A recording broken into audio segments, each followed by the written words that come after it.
하나님께서 우리를 새롭게 하시는 줄 믿습니다. 이제 함께 말씀 보도록 하겠습니다. 오늘 우리에게 주신 하나님의 말씀은 신약성경 누가복음 10장 25절에서 37절까지 말씀입니다. 누가복음 10장 25절에서 37절까지입니다. 가능하신 분은 일어서서 한 절씩 교독하고 마지막 절은 같이 읽도록 하겠습니다. 어떤 율법 교사가 일어나 예수를 시험하여 이르되 선생님, 내가 무엇을 하여야 영생을 얻으리이까? 예수께서 이르시되 율법에 무엇이라 기록되었으며 내가 어떻게 읽느냐? 대답하여 이르되 네 마음을 다하며 목숨을 다하며 힘을 다하며 뜻을 다하여 주 너의 하나님을 사랑하고 또한 내 이웃을 네 자신같이 사랑하라 하였나이다.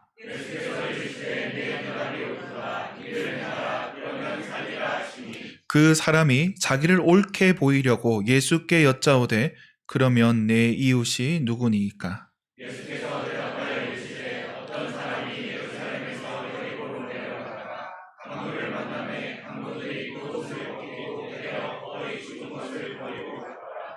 마침 한 제사장이 그 길로 내려가다가 그를 보고 피하여 지나가고 또 이와 같이 한 유대인도 그곳에 이르러 그를 보고 피하여 지나가되 어떤 사마리아 사람은 여행하는 중 거기 이르러 그를 보고 불쌍히 여겨 가까이 가서 기름과 포도주를 그 상처에 붓고 싸매고 자기 짐승에 태워 주막으로 데리고 가서 돌보았습니다.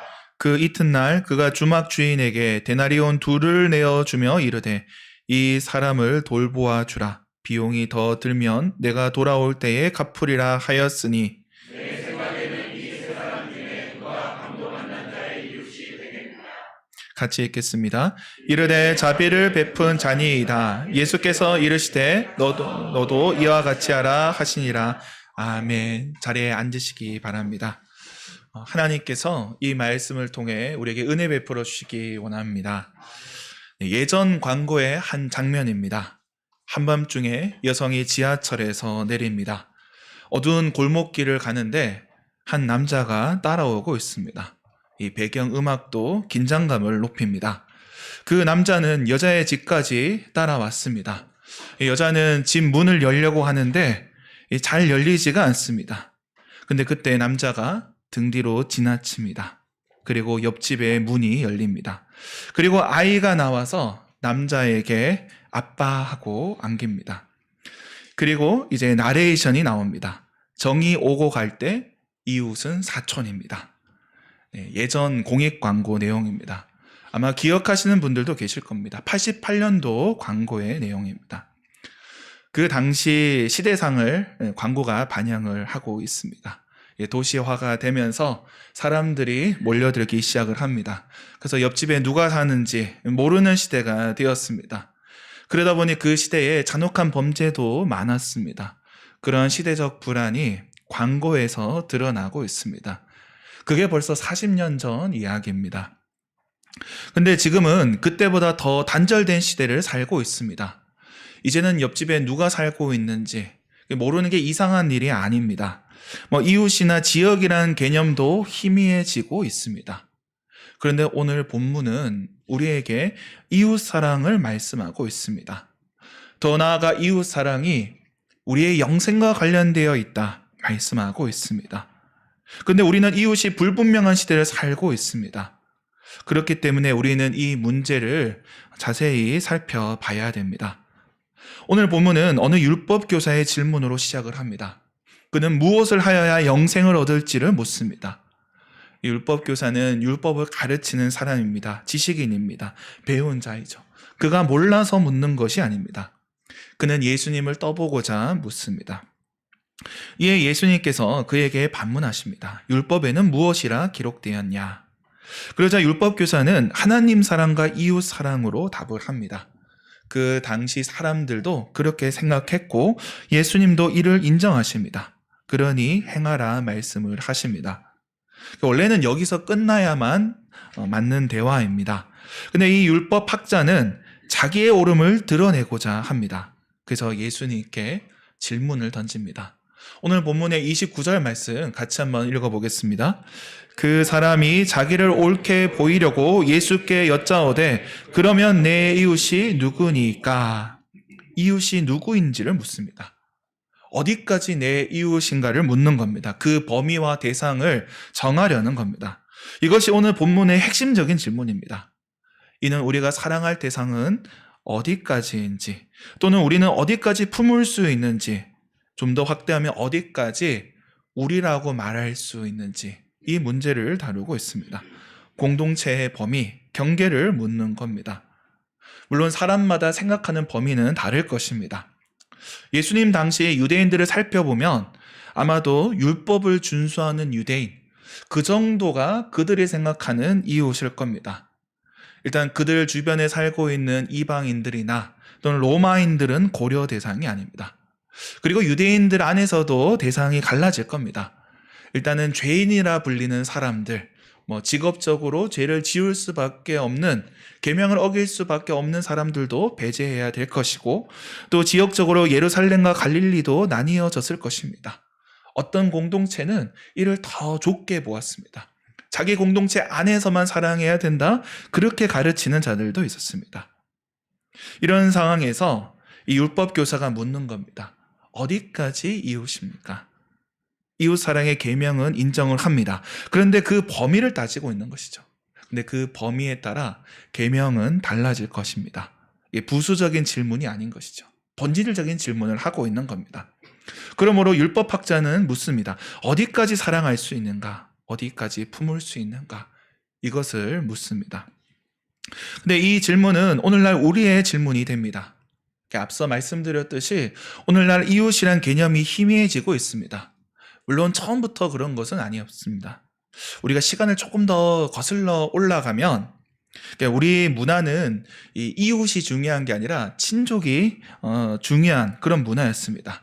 도시화 이전을 생각해 보면 그렇습니다.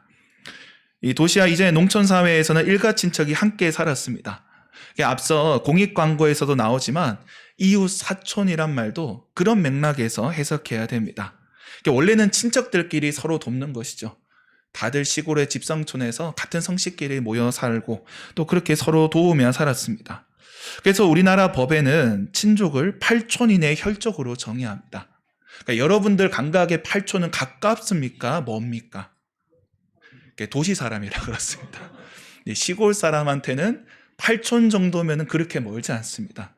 6촌이면 상당히 가깝습니다. 이 시골의 개념은 그렇다는 것이죠. 8촌이면 경계에 있지만 가족으로 칠 수 있는 겁니다. 그러니까 그 안에서 서로 도왔던 것입니다. 그런데 도시로 올라오게 되면서 그 친족들과 떨어지게 됩니다. 이 도시는 차가운 도시입니다. 나그네로 살 수밖에 없습니다. 그렇게 떠나온 분들이 처음 오는 곳이 이곳 관악구입니다. 여기 신림동 언덕 또는 봉천동 또는 사당동 어느 언덕에다가 짐을 푸셨던 분들이 계실 겁니다. 근데 그곳에는 사촌도 없습니다.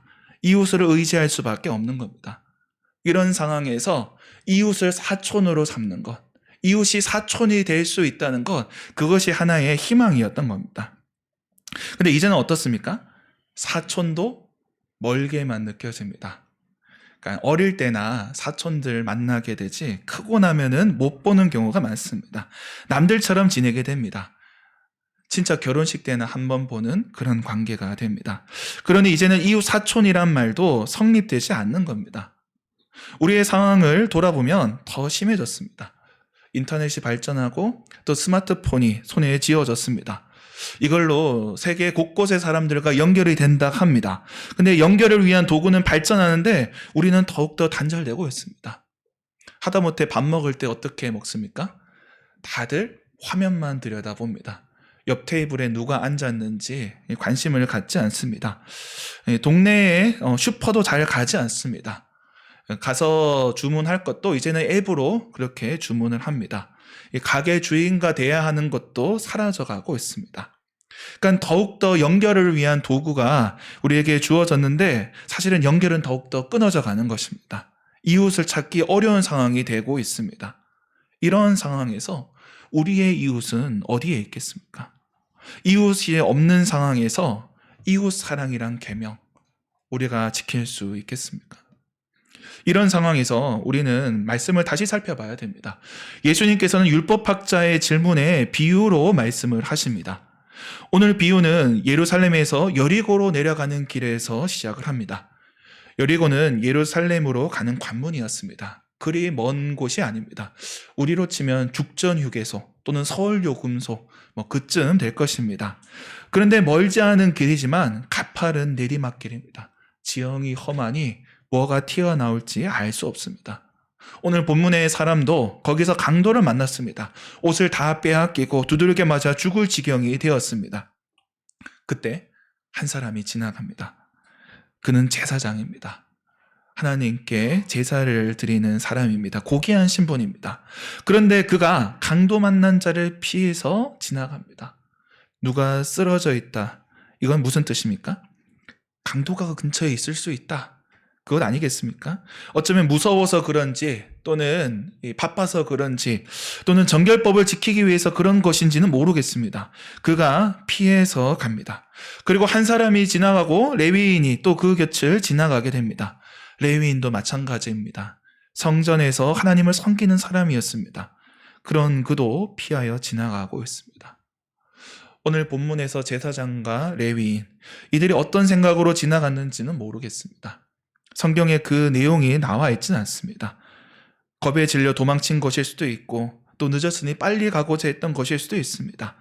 물론 이들은 율법에 능통한 자이기 때문에 상황을 따져봤을 것입니다. 그렇게 고무줄처럼 줄이고 꼬아서 해석하면 이 도망칠 명분도 있을 것입니다. 사실 율법에는 이 강도 만난 사람을 구해야 된다 이런 직접적인 명령이 없습니다. 구체적인 조문은 없는 겁니다. 우리가 무엇을 악한 짓을 해서 비난하는 것은 쉬운데 하지 않음으로 비난하기는 어렵습니다. 그런 가운데 이들도 그렇게 해석했을지도 모릅니다. 이 짐승이 넘어지면 같이 일으켜 세우라는 명령도 있습니다. 이웃을 사랑하는 말씀도 있습니다. 그런데 과연 저 강도 맞는 사람이 내 이웃일까? 아마도 이웃이라고 생각하지 않았을 겁니다. 그렇게 지나쳐갑니다. 최소한으로 해석하면은 정당화할 수 있을 것입니다. 아주 좁게 적용했을 겁니다. 배운 사람들이 그렇습니다. 근데 여기서 세 번째 인물이 등장합니다. 어떤 사마리아인이 나타납니다. 이 사마리아인은 유대인과 불편한 관계입니다. 이 유대인들이 볼 때 사마리아인은 혼혈 집단입니다. 하나님을 섬긴다고 하면서도 우상을 섬기는 자들입니다. 그러니 민족적으로도 종교적으로도 이렇게 갈라진 자들, 또 못난 자들입니다. 미워하고 있습니다. 이 사마리아인도 아마 같은 심정일 겁니다. 이 유대인들은 저들을 이방인보다 못한 자로 여깁니다. 평소에는 상종도 하지 않습니다. 그런데 사마리아인이 강도 만난 자를 보고 불쌍히 여깁니다. 그가 가까이 다가와 그를 치료하고 상처를 싸매 주막으로 데려갑니다.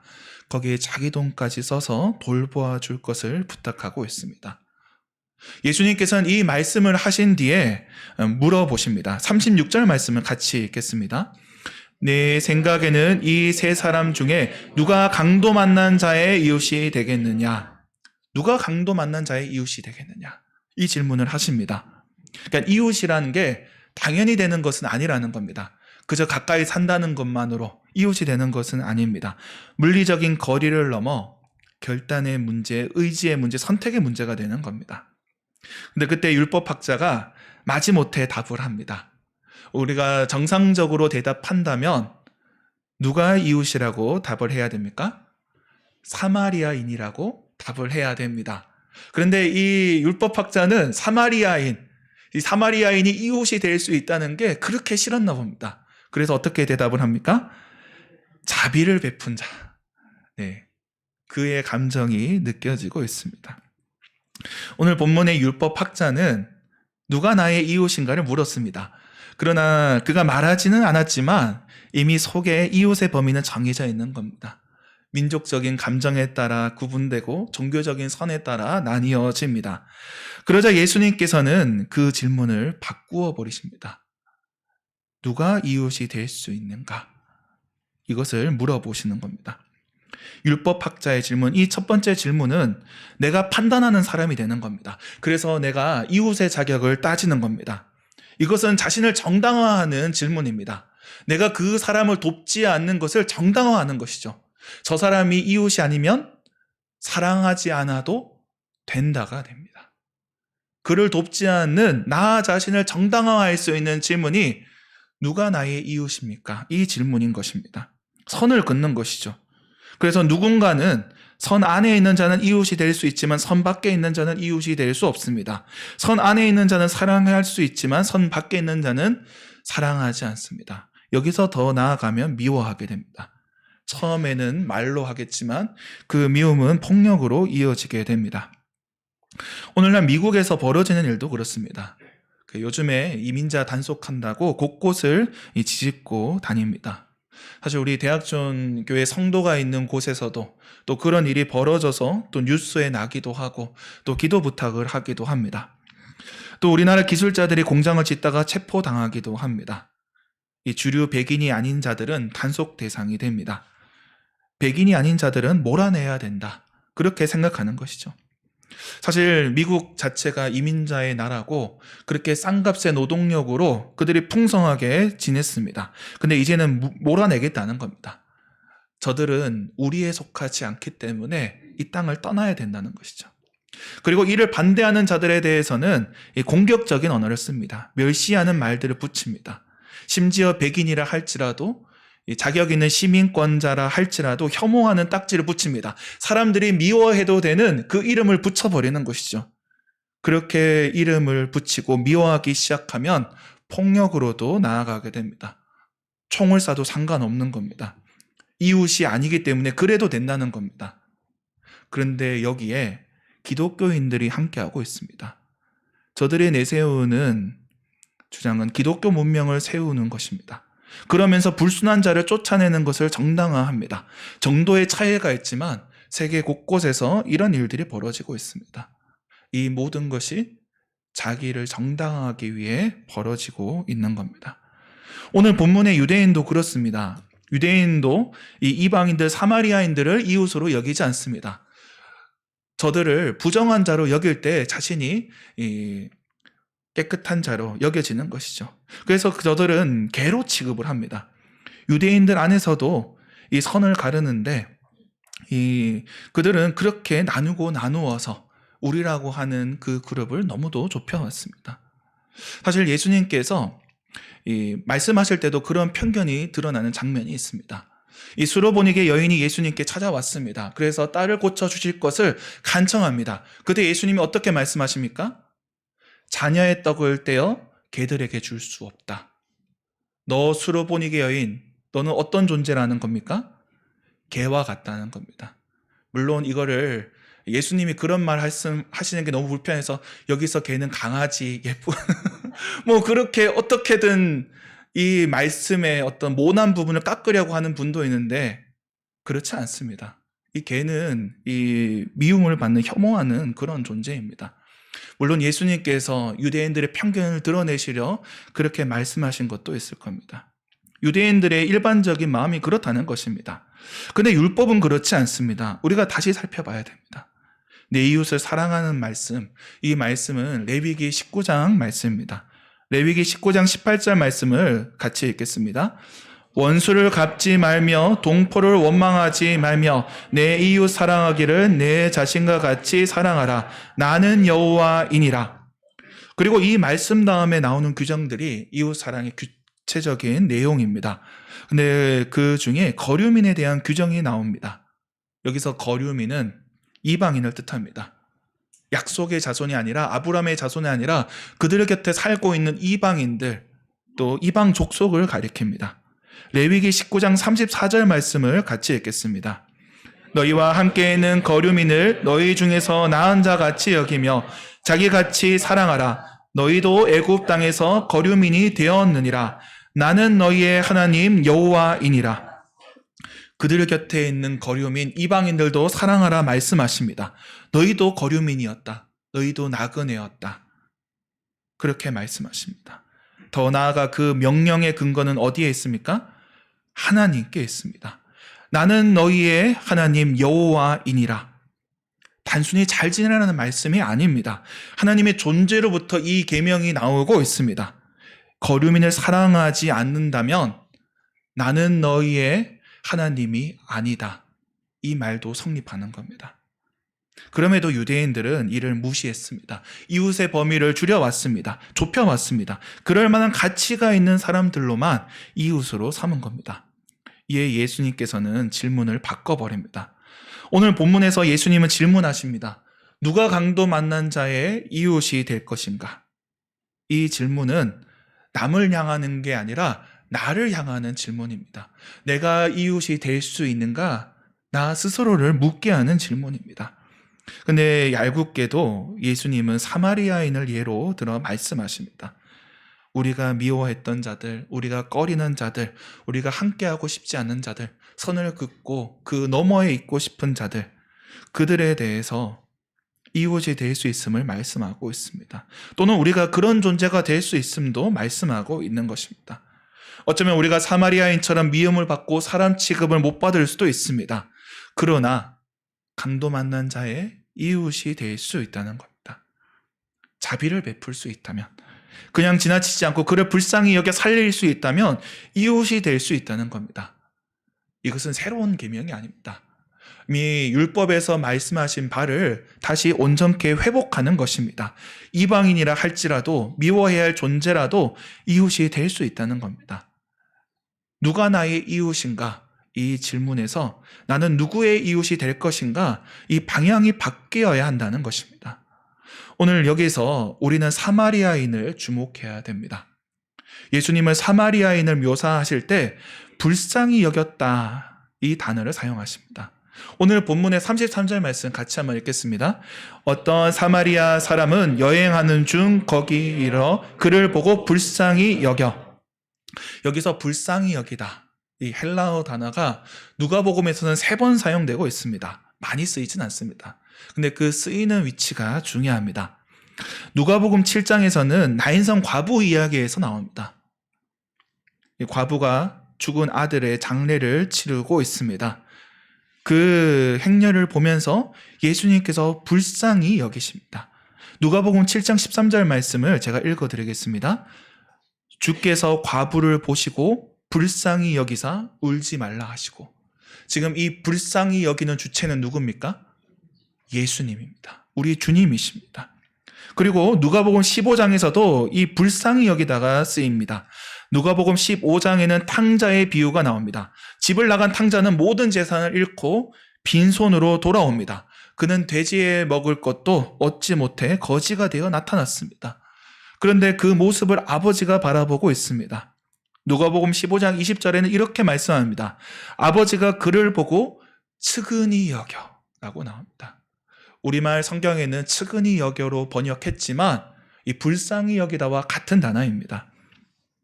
탕자의 아버지. 탕자의 아버지는 누구를 가리킵니까? 우리는 자연스럽게 하나님 아버지를 떠올리게 됩니다. 측은히 여기는 마음, 불쌍히 여기는 마음, 이것이 우리 하나님의 마음이고 아버지의 마음이고 우리 주 예수 그리스도의 마음인 것입니다. 오늘 사마리아인이 품었던 그 마음이 우리 주님의 마음이었습니다. 그 마음을 읽어야 한다는 것입니다. 비록 사람과 사람 사이에는 선이 있습니다. 미워할 만한 충분한 이유도 있을 것입니다. 역사적인 근거가 있을 것이고 민족적인 감정일 수도 있고 또 종교적인 이유일 수도 있습니다. 그 외에도 우리는 미워할 만한 이유를 쉽게 찾을 수 있습니다. 어쩌면 상황이 그럴 수도 있습니다. 다가갈 수 없는 상황일 수도 있습니다. 빨리 벗어나는 것이, 굳이 관계를 맺지 않는 편이, 모른 척하는 편이 나을 수도 있습니다. 그것이 나도 강도를 피할 수 있는 길일지도 모릅니다. 그러나 측은히 여기는 마음, 그 불쌍히 여기는 마음, 우리 주님의 마음이 있을 때 우리는 이웃이 된다는 것입니다. 우리로 하여금 이웃 사랑의 계명을 이루어가게 된다는 겁니다. 가깝다고 이웃이 되는 것이 아닙니다. 자격이 있다고 이웃이 되는 것이 아닙니다. 우리가 아버지 하나님의 마음을 품을 때 이웃이 되는 것입니다. 오늘날 이 시대는 미움이 넘쳐나고 있습니다. 서로 낙인을 찍고 미워할 이유가 늘어나고 있습니다. 그 대상이 외국인일 수도 있습니다. 또는 다른 지역 사람일 수도 있습니다. 세대가 편을 갈라 그렇게 미워할 수도 있고 남과 여가 미워하기도 합니다. 더 많은 선들이 교차하고 있고 그렇게 갈라지고 있습니다. 그 선들을 그어놓고 우리는 지나쳐 가게 됩니다. 그렇게 못 본 척하는 것을 정당화합니다. 그리고 좀 더 지나면 우리는 말로만 미워하는 것이 아니라 물리적인 폭력으로도 이어지게 될 것입니다. 저들은 그럴 만한 이유가 있다고 그렇게 생각할 것입니다. 동조하는 자들이 더욱더 늘어날 것입니다. 장차 교회 안에서도 미워하는 자들이 늘어날 것이고 이 미움을 신앙의 언어로 정당화할 것입니다. 그러나 우리는 주님의 마음을 품어야 합니다. 이 세상이 정치적으로, 사회적으로, 이념적으로 또는 경제적으로, 문화적으로 사람을 구분짓고 갈라놓고 낙인을 찍더라도 그거는 강도의 짓이지 우리의 일이 아닌 것입니다. 우리는 주님의 마음을 품어야 합니다. 저들을 불쌍히 여길 때, 그냥 지나치지 않을 때, 그 상처를 싸매어 치료할 때 우리가 이웃이 될 수 있다는 겁니다. 이 시대가 필요한 것이 무엇이겠습니까? 방관해도 되는 이론적 근거나 회피해도 되는 이 종교적 해석은 아닐 것입니다. 다만 우리 주님의 마음, 불쌍히 여기는 마음입니다. 우리 주님의 마음, 아버지의 마음이 우리에게 있어야 합니다. 우리가 그 마음으로 다가가야 되는 것이죠.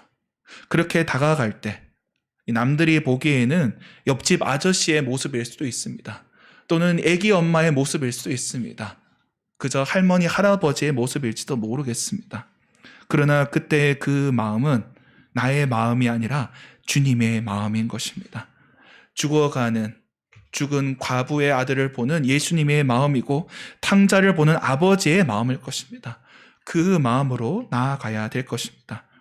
그렇게 그들의 이웃이 될 때 저들이 살아나게 되는 것입니다.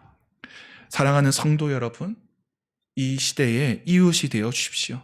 강도 만난 이 시대의 선한 사마리인이 되시기 바랍니다. 어쩌면 세상도 우리를 꺼려할 것입니다. 함께 미워하지 않는 자에게 손가락질할 것입니다. 다만 주님의 마음으로 다가갈 때 우리는 이웃 사랑의 계명을 지키게 될 것입니다. 버려진 자를 싸매어 치료할 때 우리는 이웃이 될 것입니다. 우리 주님께서 말씀하십니다. 37절 말씀입니다. 예수께서 이르시되 가서 너도 이와 같이 하라. 그 말씀대로 행하는 저와 여러분이 되길 주님의 이름으로 축원합니다. 기도하겠습니다.